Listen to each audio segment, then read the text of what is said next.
What's up, guys? My name is Zach, and for the last 7 days, I've been driving the 2024 Toyota Grand Highlander Platinum HybridMax. Up front is a 2.4-liter turbocharged inline-4, as well as a hybrid system, and down below is a 6-speed automatic transmission. Now, I am super excited to be making this video because I've spent the last 7 days and several hundred miles driving this Grand Highlander, and so I have plenty of thoughts. I also have a special kinship with this vehicle because this was the first vehicle launch I was ever personally invited to by Toyota back in early 2023 when they unveiled this vehicle to the world. And so driving one, spending a good amount of time with one is always so exciting. And now I have plenty of thoughts to tell you. But if you would like to submit your own vehicle, you can head on over to my website, zackpradel.com/submit. It's a quick and easy submission form. It takes under a minute to fill out, and I come out to you. But let's get back to that 2.4-liter turbo along with the hybrid system. Well, Toyota is moving in this direction for their vehicles. We're seeing a similar engine setup in the Lexus RX 350, the new Tacoma, the new Land Cruiser, and vehicles of that sort. It seems to be the new wave coming out of Toyota, and I'm honestly not upset about it. Power is wonderful at 362 system horsepower. That's fantastic. That is a good, hearty number in a vehicle like this, and you don't feel a lack of power. Yes, it's a 4-cylinder, but honestly around town I haven't noticed it, and honestly getting on the highway has been a blast. If you put it into sport mode, this car will wow you, and that is very nice to feel out of the 4-cylinder. Now, fuel economy isn't wonderful, even though it is a hybrid. I've been averaging around 21 miles to the gallon, and that's after resetting it several times and driving in several different conditions. So 21 was the number I kept seeing, just for your reference. Like I said, paired to it is a 6-speed automatic. Love seeing this. This also allows for the vehicle to be able to tow a little bit more at 5,000 pounds. But it's not a CVT. It's not an eCVT. It's a traditional 6-speed, and I love that. Last but not least, this particular Grand Highlander is all-wheel drive. How does it feel to drive the Grand Highlander? I actually really like it. The most notable thing about the driving experience is how smooth it all is. Around town, it is buttery smooth. The change between gas engine and electric motor is nearly seamless while driving around. You'll hear it start and stop if you're parked, but while driving, you don't notice it at all, and that is a huge advancement for Toyota. Visibility out the front is pretty good. Visibility out the back isn't great, but I do have a digital rear view mirror that helps out with that, and a 360 camera that we'll talk about later on. We also do have an onboard dash camera, which is the footage that you are seeing now. I absolutely love that Toyota is doing this in their new products. It is an option, however, I think it's a very worthy option, and I also wanted to get out here because it is early March and it is 70 degrees here in Chicago. Our ozone layer might be on fire, but I am enjoying the nice weather while it lasts. So, very cool to have dash cameras here in the new Toyota products. With that stuff out of the way, let's talk about the interior. Well, in front of me, I have completely digital gauges. There is a lot going on here. I wish that it was a little bit less cluttered. However, you can switch around the gauges, giving you some different information, and I like that. I just think that Toyota gauges are starting to get so hectic, and I don't love that. On the steering wheel, on the left, we have our selectors for that gauge cluster screen, as well as phone options, volume, and voice commands. And off to the right, we do have our adaptive cruise control with steering assist, mode button, and skip track. This is the first part of the interior where you will start to notice the gold accents that will carry on throughout. Off to the left, we do have our automatic high beams, heated steering wheel, AC 120-volt outlet on and off, and our power tailgate button. And moving on to the door, we have 2 levels of memory seats, power mirrors, power windows, and of course, power locks. Moving into the center, we get our giant touchscreen infotainment system. This does have wireless Apple CarPlay and Android Auto, but honestly, beyond that, you don't get any really interesting features. This does send the music out to the JBL premium sound system, which I think is good. It's a lot better than the standard sound system. However, in terms of all vehicles ever made, I don't think it's in the top tier of the best sounding. Here's the backup camera. This is what the backup camera looks like. I think it's really clear, and I really like it. However, we do have the 360 camera. The 360 camera is a godsend, wonderful wonderful piece of technology when driving the car, but in park, you only get this demo mode, and it is very, very annoying because this is the only thing that it does in park. So if you really want to see what's around you truly, you have to put the vehicle into drive or reverse and then hit the camera.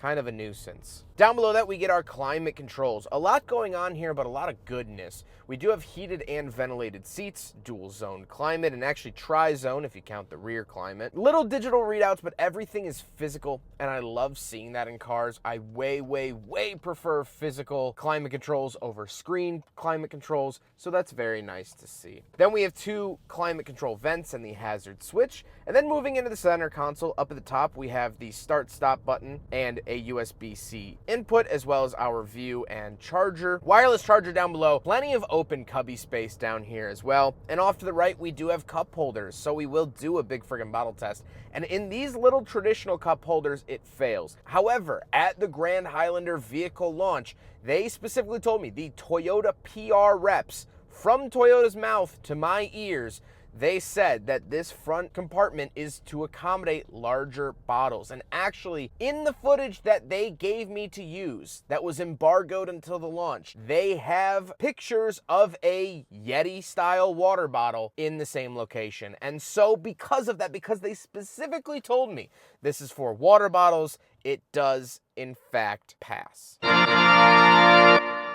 Off to the left, we do have the shifter. This is the new style of shifter that Toyota and Lexus is going with. This is derived from the original Prius shifter, and it operates well, but again, you'll see that gold accent on there. Down below that, we have our power parking brake and brake hold. And then moving up a little bit, we have our traction control off, snow mode, hill descent mode, and our drive modes for mud and sand, rock crawl, normal, eco, and sport. So plenty of different drive modes to select through here in the Grand Highlander, which is always nice to see. In the center console, we do get a little tray, which is very nice. However, I do want to say, and I'll mention this later on, but I took a bunch of my friends to Monster Jam last night, and I was able to fit 7 bottles of water. 7. 1, 2, 3, 4, 5, 6, 7 water bottles in the center console before even getting up to the little shelf area. This is a massive, massive center console. And so if you need to hydrate 7 people at once, you can do it very easily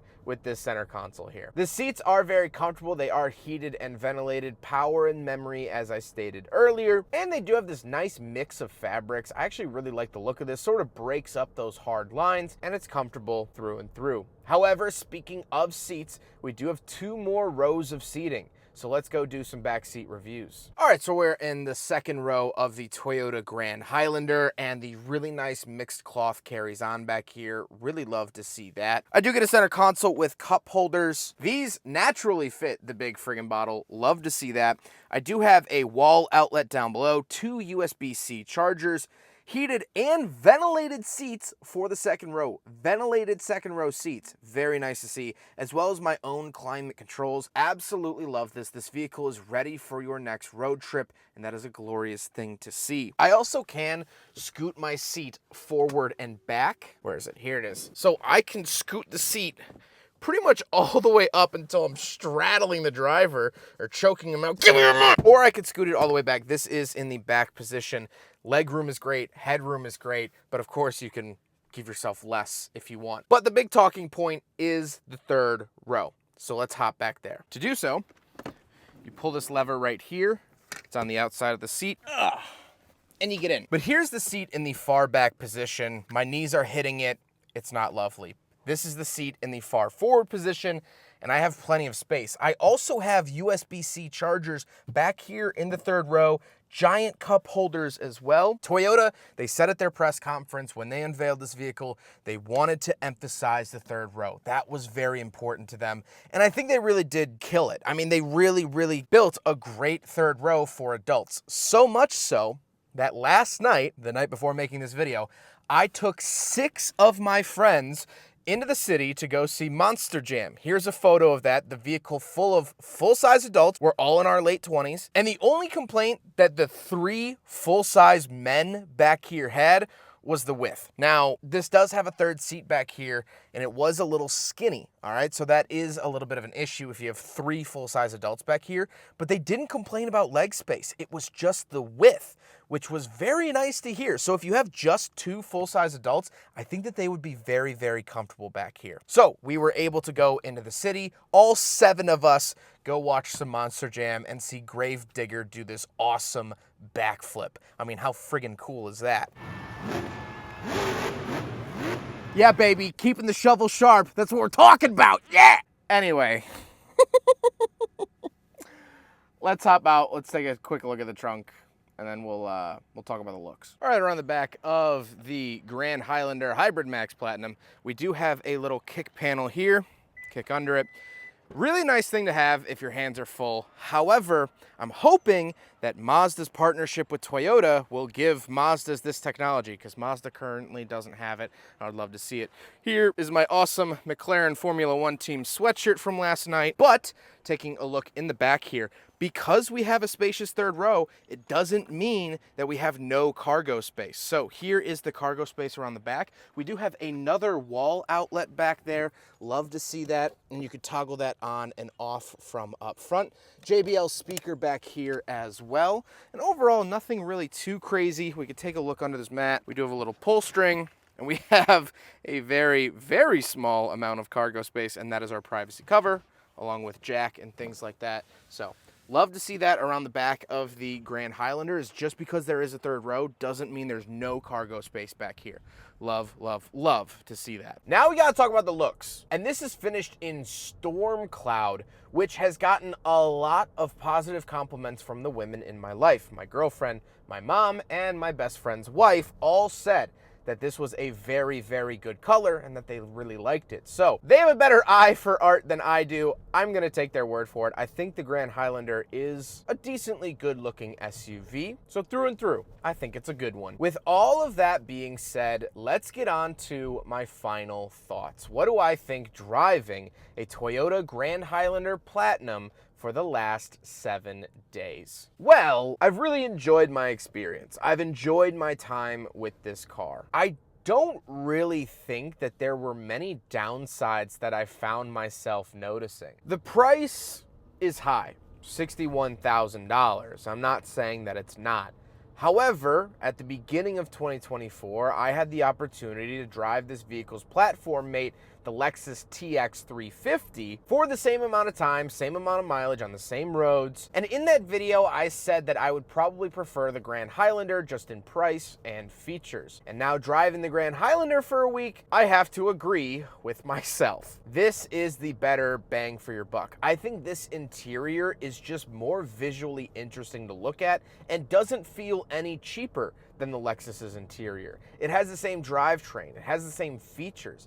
I can't really pinpoint a solid reason why you would buy the Lexus over this vehicle besides the badge. You want to say at your next golf outing that you drive a Lexus, not a Toyota. There is something a little extra special saying Lexus. Beyonce's new song even name drops it. Beyonce Knowles ain't singing about no Toyota. I give you that much for free. But besides the name drop, if you could get past the badge, this is the better deal. And I think it's a very good car. I think the third row is very adequate for the job it's given. Will this beat out a minivan in terms of third row? No, nothing really will. But if you want an SUV, I firmly believe that this is the best third row you can buy on the market right now that at least I've tested. And that's a really, really good thing. I think it looks good. I think I have plenty of features in here. Heated and ventilated seats, heated steering wheel, adaptive cruise, wireless CarPlay, giant center console, 360 camera. So put the brand name aside. If you're looking for a big 3-row SUV and you don't need to tow a boat, an RV, a camper, or a second vehicle, then look no further than the Toyota Grand Highlander. I hope you guys enjoyed the video. Huge thank you to Toyota for trusting me and loaning me this Grand Highlander for the last 7 days. I couldn't have taken all my friends to Monster Jam without it, so I definitely appreciate it in that sense. Toyota is wonderful to work with. Shout out to Kurt. Huge thank you to Drive Shop for facilitating the cleaning and delivery of this vehicle, and of course the Midwestern Automotive Media Association. But I hope you guys enjoyed the video. Don't forget to rate the video, comment on the video, and subscribe if you really liked it. Take care, guys.